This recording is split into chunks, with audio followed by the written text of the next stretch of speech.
Hujambo na karibu tena mtazamaji wa The World News katika kipindi hiki cha ulimwengu wa siasa. Mimi ni Adam Hussein. Ujerumani imekiri kusema kwamba Iran si tu tishio kwa Israel bali pia hata Ulaya. Waziri wa mambo ya nje wa Ujerumani amesema kwamba Iran ni moja kati ya mataifa tishio ulimwenguni, ikiwa ni pamoja na Ulaya na hata Israel, ambayo kwa muda mrefu imekuwa ikieleza namna ambayo imekuwa ikitishiwa na taifa hilo la Kiajemi. Waziri wa mambo ya nje wa Ujerumani amesema nchi yake imejitolea kupata suluhu la kidiplomasia kati ya Marekani na Iran kuhusu mipango ya nyuklia na makombora ya Tehran. Waziri huyo amesema kwamba kwa sasa Iran ni tishio kutokana na makombora yake. Waziri huyo wa mambo ya kigeni amesema kwamba makombora ya Iran yanatishia si Israel lakini hata mataifa ya Ulaya yapo macho zaidi kutokana na namna ambavyo taifa hilo linazidi kuzalisha makombora kila kukicha na ni makombora hatari mno. Akizungumza pembezoni mwa mkutano wa mawaziri wa mambo ya nje wa nchi za Asia ya Kati mjini Berlin, Johann Wadephul amesema mbali na mpango wa nyuklia, mradi wa kutengeneza makombora ya ballistic ya Iran si hatari kwa Israel tu, lakini pia hata kwetu Ulaya. Alisisitiza kuwa kwa manufaa yetu kwamba masuala haya yachunguzwe na kutatuliwa kwa mazungumzo.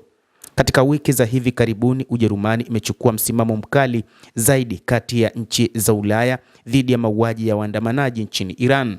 Lakini pia Ujerumani inayowakilisha mataifa ya Ulaya imesema kwamba wakati huu Iran inaonekana uwepo wa makombora yake ni hatari katika nchi za Ulaya na ni hatari katika ulimwengu. Hii ni kutokana na kile ambacho kilitajwa katika siku za hivi karibuni kwamba taifa hilo la Kiajemi lina makombora ambayo yana uwezo wa kuifikia nchi za Ulaya.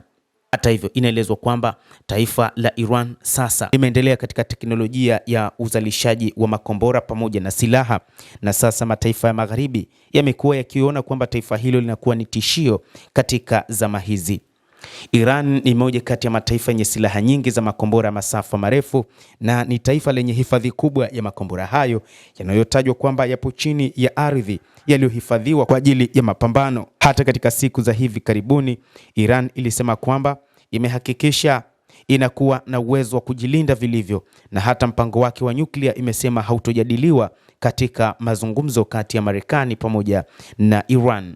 Waziri Mkuu Benjamin Netanyahu hata kabla hajaondoka kuelekea nchini Marekani, washauri wake katika baraza lake la mawaziri, lakini pia na maafisa wa kijeshi na maafisa wa usalama walimwambia Netanyahu akazungumze na rais wa Marekani kwamba mpango wa makombora ya masafa marefu ya Iran lazima uwe katika mazungumzo na kwamba Iran isiwe na makombora ya masafa marefu. Hata hivyo, rais wa Marekani Donald Trump amesema kwamba mpango wa masuala ya makombora pamoja na nyuklia utatokana na makubaliano ambayo watakubaliana kati yake pamoja na Iran, huku akisita kumpa matumaini ya kumaliza mpango huo wa makombora na ule mradi wa nyuklia.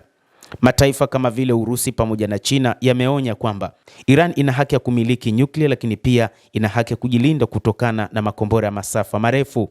Hata hivyo, mataifa haya magharibi yanaamini kwamba Iran ina silaha zenye uwezo wa kuyafikia mataifa hayo, na ndio maana Ujerumani imekuwa taifa la kwanza kuona namna ambavyo Iran haipaswi kuwa na makombora hayo, ikisema kwamba makombora ya Iran si hatari tu kwa Israel lakini pia ni hatari hata kwa mataifa yao, kwa maana mataifa ya magharibi. Johann Wadephul, waziri wa mashauri ya kigeni wa Israel, ameweka bayana kwamba mpango wa makombora hayo lazima udhibitiwe.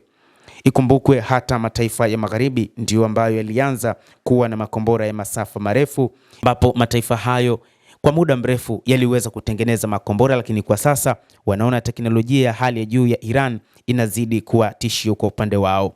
Mtazamaji, endelea kutufuatilia, lakini ni kusihi usisahau kulike, usisahau kucomment, kadhalika kusubscribe channel yetu hii. Utakuwa ukipata habari hizi kwa mapana kupitia The World News. Naitwa Adam Hussein, endelea kuwa nasi wakati wote, endelea kutufuatilia uyajue mengi yanayojiri katika ulimwengu.